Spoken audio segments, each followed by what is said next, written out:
First time kong bisitahin ang Melaka, Malaysia na ang daming historical colonial sites na pwede mong bisitahin katulad ng mga tono, ang ganda.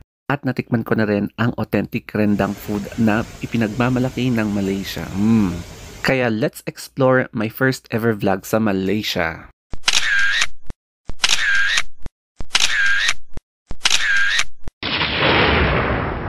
Good morning! At 8 a.m. in the morning, tuluyan na nga kaming lumayas from cruise ship. And pumunta na kami dito sa ferry boat papunta sa Melaka, Malaysia kasi hindi kaya ng malaking cruise ship na dumaong doon. Makikita mo, napaka-spacious ng upuan nila dito at hindi siya siksikan. Tapos since nasa window seat ako, naaninag ko na yung skyline ng Melaka, Malaysia katulad nito, no? Mapapaisip ka na talaga na kahit na smaller city itong Melaka, napaka-progressive niya, no? So, ang dami naglalakihang buildings. Tapos yung mga poste ng bridge, ang kapal. Hindi kasing kapal ng mga contractors natin dito. So, nandito na nga kami, malapit na sa port area ng Melaka. At sa wakas, nakatuntong na rin kami dito sa Melaka, Malaysia. At ito na nga yung aking unang step dito sa Malaysia. Kailangan din namin na punta dito sa port immigration para magpatatak ng aming passport as an official entry namin sa Malaysia. So, ang daming mga kasama from sa cruise ship din na nag-overnight at pupunta dito sa Malaysia. Wala naman masyadong tanong sa akin ng immigration officer ng Malaysia at tinatakan na nga yung passport ko. So, kinuha ko na nga yung baggage and dali-dali na nga kaming lumabas dito sa arrival hall papunta sa labas ng port na to para mag-abang ng taxi. Nakapag-book kami agad ng Grab taxi tapos dumating agad yung Grab. Ang bilis, no? Kasi ang gagawin namin ay pupunta muna sa bus station, papunta sa Kuala Lumpur and then pupunta sa mall para maglibot-libot. Habang nasa daan kami, may dinaanan kaming street na parang vegan style. Parang ganito, yung remnants ng colonial Malaysia. Sa kabilang banda naman, mapapansin mo yung zoning nila. Ang lawak-lawak ng kanilang mga kalsada as in. Hindi masikip tapos kakaunti yung mga sasakyan. Hindi sila siksikan.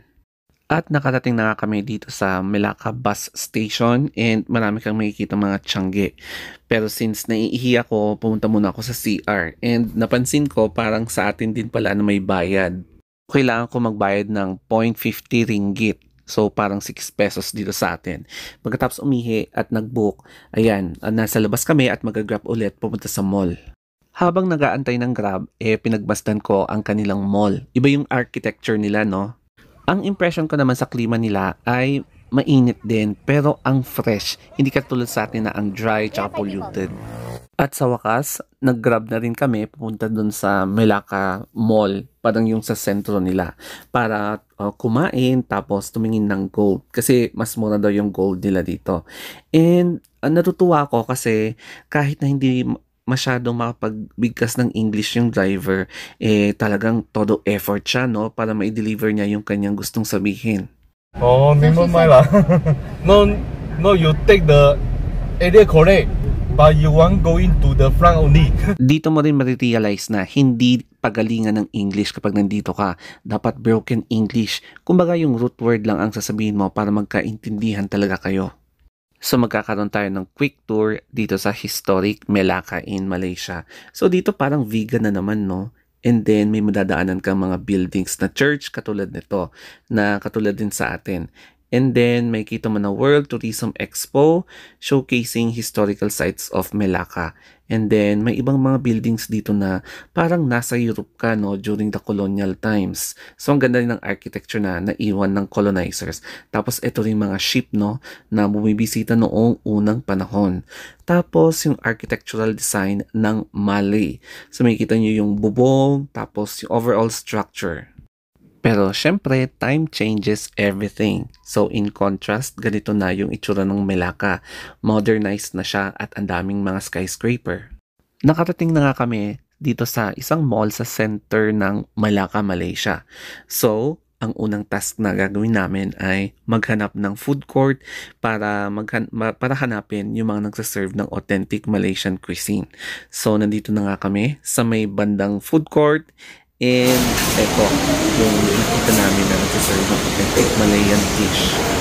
Eto nga pala yung menu nila na pagpipilian mong mga à la carte na Malaysian cuisine. Tapos ganito yung makikita mong ambience sa lugar. Meron din silang mga Instagrammable area sa food court na pwede kang mag-selfie or making memories. Katulad nito, no? And ang ganda talaga ng pagka-design ng mall na to. It's because katulad niyan yung replica ng kanilang mga remnants ng Rendang. colonialism. So yun na nga sinaserve na yung pagkain.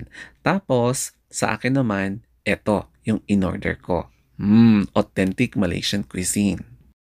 Meron kang makikitang bago, no? Such as yung sambal, yung prawn crackers, boiled egg, tapos pipino. Yung sambal nila, hindi siya gaanong maanghang pero ang daming spice na nilagyan pa ng dilis tapos kaunting alamang if I'm not mistaken. Tapos Java rice or fried rice na version nila. This is considered my first authentic Malaysian cuisine na kinain paglapag namin dito sa Melaka in Malaysia. So, unforgettable to kasi minsan lang tayo makakakain ng ganito sa isang mall wherein nagsaserve sila ng talagang authentic na Malaysian. Pagkatapos namin kumain ay dumiretso kami sa jewelry store. Pero on the way, makikita nyo na ang dami talagang tiyangge na katulad din dito sa Pilipinas, tiyanggi-tiyanggihan. Pero sa Singapore kasi wala kang ganitong makikita unless nasa Chinatown ka. So, hanggang dito na lang ulit. Another vlog na lang doon sa jewelry store ng Melaka.